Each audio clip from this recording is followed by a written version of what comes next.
HSC 2025 পরীক্ষা পিছিয়ে যেতে পারে। এটা সুখবর নাকি দুঃসংবাদ আমি জানি না। যারা পরীক্ষা পিছিয়ে নেওয়ার দাবি করছে তাদের জন্য সুখবর, আর যারা পরীক্ষা দিতে চায় তাদের জন্য দুঃসংবাদ হতে পারে।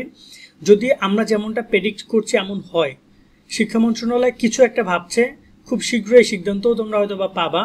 কি তথ্য আমি তোমাদেরকে পুরো ব্যাপারটা একটু এক্সপ্লেন করি, মনোযোগ দিয়ে ভিডিওটা শেষ পর্যন্ত দেখো। তোমাদের বর্তমানে দেখতে পাচ্ছ বৃষ্টি বলয় চলমান রয়েছে, যেটা চলমান থাকার কথা রয়েছে একদম পুরোপুরিভাবে 5 তারিখ পর্যন্ত, 5 জুন, এবং মোটামুটিভাবে চলবে 15 তারিখ পর্যন্ত।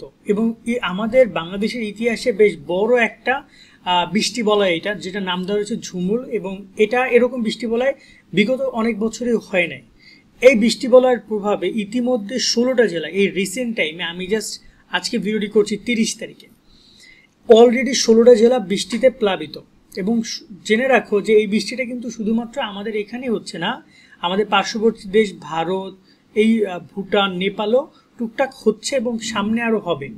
সো এখন বর্তমানে আমাদের যে দক্ষিণ অঞ্চল, সেই জায়গাগুলো সবচেয়ে বেশি ক্ষতিগ্রস্ত, সেই সব জায়গায় যোগাযোগ অলমোস্ট বিচ্ছিন্ন। এইচএসসি পরীক্ষা পিছিয়ে যাবে বা যেতে পারে, যাবে বলতে এমন কোনো কিছু না, সিওরিটি না। প্রাকৃতিক দুর্যোগের ব্যাপারটা কখনোই কেউ সম্ভাবনাটা দিতে পারে, কিন্তু কনফার্ম কেউ করতে পারবে না। বাট বর্তমান যেভাবে চলছে তাতে করে তোমাদের পরীক্ষা একটা ইফেক্ট যে পড়বে সেটা কনফার্ম থাকো। পরীক্ষা যদি শিক্ষা মন্ত্রণালয় পিছিয়ে নাও নেয়, তোমাদের জন্য যে ভোগান্তি একটা অপেক্ষা করছে সেটা তোমরা কনফার্ম থাকো। আগে আমি একটু করে বিষয়গুলো এক্সপ্লেন করি।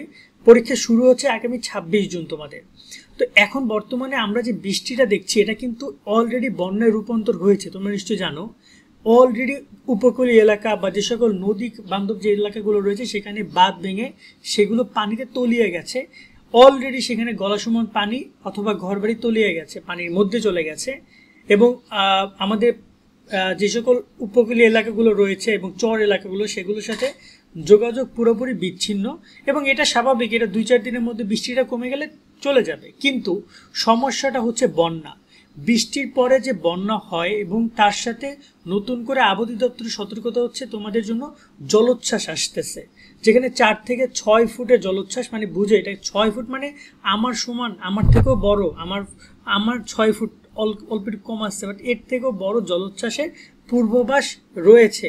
তার সাথে তোমাদের ঘূর্ণিঝড়ের প্রবণতা আরও সামনে রয়েছে এই জুন মাসে মাঝামাঝিতে। তো যার কারণে পরীক্ষা নিয়ে বড় একটা কনফিউশন তৈরি হয়েছে। জাতীয় শিক্ষা মন্ত্রণালয় এই মুহূর্তে বন্যা দেখে কখনোই তোমাদের নিয়ে ডিসিশন নিবে না। এই বন্যার কারণে তোমাদের পরীক্ষা পেছাবে না, এটা আমি গত ভিডিওতেও বলেছিলাম।